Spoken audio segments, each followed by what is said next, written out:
देव्हाऱ्यात समई का लावतात? सम म्हणजे सारखी, ई म्हणजे आई.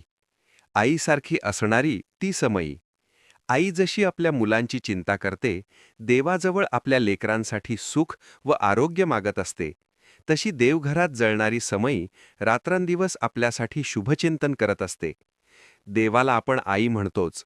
संत तुकाराम महाराजांनी तर विठाईला माऊली म्हटले आहे. एवढे मातेचे महत्त्व आहे की कन्येला विवाहात रुखवतामध्ये प्रामुख्याने समई दिली जाते. आई थोर तुझे उपकार या भावनेने समईची पूजा केली जाते. निरंजन म्हणजे पंचमहाभूत तत्वनियुक्त असा स्थूल देह. निरंजनातील साजूक तूप म्हणजे देह. कापसाची वात म्हणजे कारण देह. ही वात पेटवल्यानंतर देव आणि भक्त यामध्ये प्रकाश पडतो. निरंजनातील ज्योत स्वतः जळून इतरांना प्रकाश देण्याचे कार्य करते. तसे आपल्या हातून परोपकार घडावेत असा बोध ह्यातून सूचित केला असावा. दीप ज्योतीर नमोस्तुते.